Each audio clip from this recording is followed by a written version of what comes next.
25조에서 최대 40조 원, 요즘 K방산의 큰 손이 된 나라 폴란드, 레반도프스키의 나라, 또 2002년 월드컵 우리 첫 승 상대였죠. 면적은 우리나라 3배 정도, 우리처럼 곳곳이 산으로 막힌 것도 아니라서 한번 뚫리면 적의 수백 킬로미터 전진을 허용할 수도 있는데요. 그렇다 보니 당장 필요한 게 상대 진격 막을 재래식 무기, 특히 육군 기갑 전력. 도입 조건은 첫째, 빠르게 대량 공급 가능하고, 둘째, 나토 무기 체계와 호환되고, 셋째, 상대적으로 저렴하고, 넷째, 작전 능력 검증되고, 이게 K방산에 딱 들어맞았다는 거죠.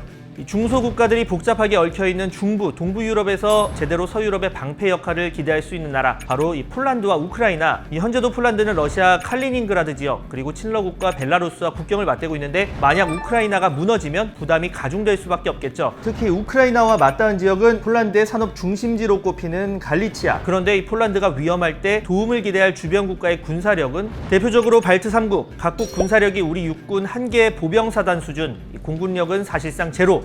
전투기 없어서 나토 순회 공군이 주둔하는 정도인데요. 후방 교란, 견제 역할 전혀 기대할 수 없다는 거죠. 최근 폴란드 움직임은 사실상 준전시 상태. 국내 총생산, GDP 대비 국방비 비중을 보면 올해 2.2% 수준, 이걸 내년 3%, 장기적으로는 5% 선까지 올린다는 목표인데요. 사방이 적국으로 둘러싸인 이스라엘의 GDP 대비 국방비가 5.2%, 북한과 대치 중인 우리는 2.6%. 여기에 폴란드의 역사적 경험도 무시할 수 없는데요. 미행지모제, 바다와 바다 사이로 해석되는데요. 발트해부터 흑해까지 대제국을 건설하자는 의미죠. 실제 리투아니아와 연합제국을 구성해 17세기까지 중부 유럽을 호령했던 폴란드. 반면 독일 전신격인 프로이센은 이때 폴란드의 봉신국, 즉 신하국가, 러시아는 유럽으로도 앉혀주던 시절. 그랬던 폴란드가 독일과 러시아에 분할당하고 러시아 지배를 100년 넘게 받는 굴욕을, 1차 세계대전 뒤 잠시 독립했지만 2차 세계대전 시작되자마자 서쪽은 히틀러의 독일, 동쪽은 스탈린의 소련이 점령. 물론 폴란드가 단순 약자 또는 피해자라고만 보기는 곤란한데요. 1차 세계대전 끝나자마자 소련 내전을 틈타 침공한 게 바로 신생 독립국 폴란드. 이 과거 폴란드와 지금 폴란드 영토 비교하면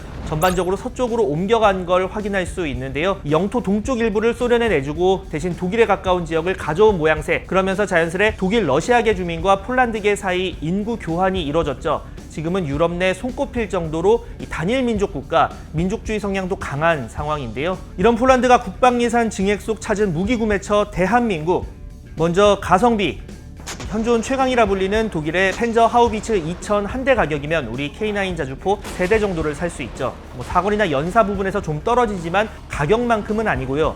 둘째로 실전 경험, 우리 무기, 특히 K9 자주포의 경우 연평도 포격전 등을 통해 실전에서의 화력이 증명된 바 있죠. 여기에 무기 생존성 역시 중요한 요소인데요. 강원도의 엄청난 겨울, 남부지방의 무더위, 장마, 또 산지는 전국 72%.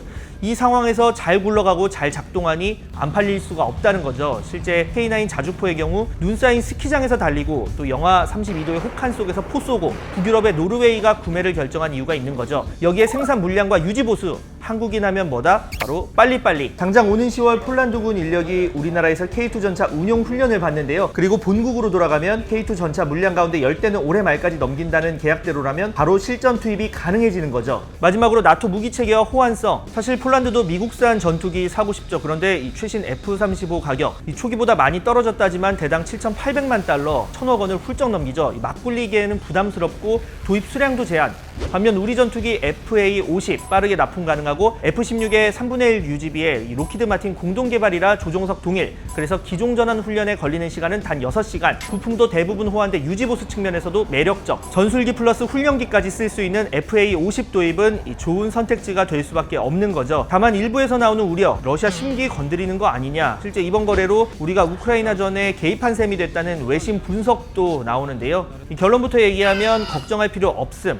일단 과거에 러시아와 사이에 진행했던 불곰 사업, 러시아로부터 제공된 무기나 군사 장비 또는 공동으로 수행된 연구 개발의 결과를 러시아 동의 없이 제3국에 제공할 수 없다는 건데요. 그래서 우리 독자 개발 또는 우리가 러시아 외 다른 나라와 협력한 기술로 개발한 무기는 무관하다는 거죠. 여기에 러시아가 당장 극동 지역에서 우리와 척을 질 여유가 없다는 것 역시 현실이고요. 이런 가운데 윤석열 대통령도 최근 폴란드 총리와 통화해 이 방산 관련 적극적인 협력을 강조하기도 했죠.